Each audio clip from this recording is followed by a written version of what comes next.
आज मूग डाळ आणि तांदळाचा मस्त टेस्टी आणि हेल्दी आपण नाश्ता बनवूया। आता उन्हाळा आहे, स्वयंपाकाचा कंटाळा येतो, चपाती करायचा कंटाळा येतो, तर तुम्ही संध्याकाळच्या जेवणात सुद्धा हे बनवू शकता। तर इथे मी 1 कप मूग डाळ घेतले, साली सकट घेतली आहे आणि हीच मूग डाळ आपण घ्यायची, मार्केट बिना सालीचीही मिळतं। तर 1 कप मूग डाळ आणि 2 चमचे तांदूळ हे स्वच्छ धुवून घ्यायचे 2-3दा आणि 4 ते 5 तास आपल्याला हे भिजत घालायचे। दोन्ही एकत्र भिजवलं तरीही चालेल। तर इथे बघा मी 4 ते 5 तास मूग डाळ आणि तांदूळ भिजत घातलेले आहेत, मस्त भिजलेले आहेत। आता काय करायचं, यातलं पाणी फेकायचं। पाणी फेकून दिल्यानंतर एकदा परत थोडंसं स्वच्छ करून घ्यायचं आणि याचे जे साल आहेत ना ते आपल्याला फेकायचे नाहीत, हे आपल्याला साली सकट वापरायचे आणि नंतर हे आपण घालायचं मिक्सरच्या भांड्यामध्ये। तर अतिशय टेस्टी आणि हेल्दी आपला हा नाश्ता होणार आहे।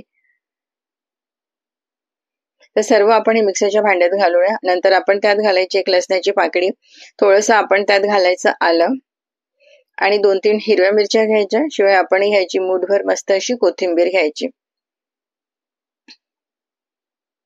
आणि पाणी घालून हे आपल्याला मस्त असं बारीक करून घ्यायचंय। बारीक केल्यानंतर एका भांड्यात आपण हे काढून घ्यायचं। नंतर आपण यात घालायचं थोडंसं मीठ आणि मीठ घालून आपल्याला हे परत एकदा मिक्स करून घ्यायचं, फिरून घ्यायचं आणि हे अगदी खूप बारीक वाटायचं नाही, थोडंसं घट्ट आहे त्यामुळे मी त्यात घातलंय थोडंसं पाणी घालून परत एकदा हे आपण फिरून घेऊया। आता हे बॅटर ना खूप पातळ करायचं नाही, थोडंसं घट्टच ठेवायचं, कारण आपण यात उडदाची डाळ वगैरे काही वापरलेली नाहीये। तर गॅसवर मी ठेवला एक तवा, त्यात घातलंय तेल अगदी थोडंसं अर्धा चमचाभर तेल घालायचं, तव्यावर पसरून घ्यायचं आणि नंतर एखाद्या टिश्यू पेपरने आपण पुसून घ्यायचं।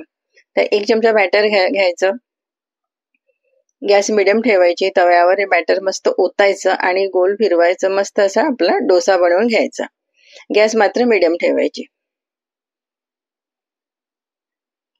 आणि हे थोडंसं ड्राय झालं की नंतर यावर आपण तेल घालायचं। लगेच यावर तेल घालायचं नाही, थोडंसं ड्राय होऊ द्यायचं आणि नंतर मग यावर तेल घालायचं आणि अगदी आरामात हे होऊ द्यायचं, घाई करायची नाही, तव्यावरून काढायची, कारण आपण मूग डाळ वापरलेली आहे त्यामुळे थोडा वेळ लागतो याला आणि अगदी आरामात होऊ द्यायचं। तर तुम्ही बघू शकता मस्त असं क्रिस्पी झालंय, छान असं कुरकुरीत झालंय। आपण आता हे काढून घेऊया, थोडा वेळ लागतो याला आणि बघा किती सुरेख रंग आलाय, मस्त जाळी पण आलीये। यात आपण इनो, खायचा सोडा काही घातलं नाहीये, पण जर तुम्हाला हवं असेल तर तुम्ही वापरू शकता। तर हे काढून घेऊया आणि एक परत मी असंच पसरवून घेतलेला आहे।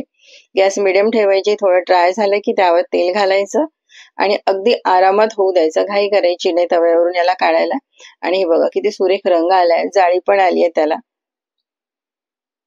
आणि आता हे आपण काढून घेऊया। तर मस्त असा टेस्टी आणि हेल्दी सकाळचा आपला नाश्ता तयार होतो, कारण मुगाची डाळ आहे त्यामुळे हेल्दी तर आहेच। असं बनवून तुम्ही सकाळच्या नाश्त्याला बनवा किंवा मुलांच्या टिफिन मध्ये पण द्या। आणि आता उन्हाळा आहे, स्वयंपाकाचा कंटाळा येतो, खूप गरम असल्यामुळे चपाती करायचा, विशेष म्हणजे चपाती करायचा कंटाळा येतो, तर अशा वेळेला तुम्ही संध्याकाळच्या जेवणात सुद्धा बनवू शकता।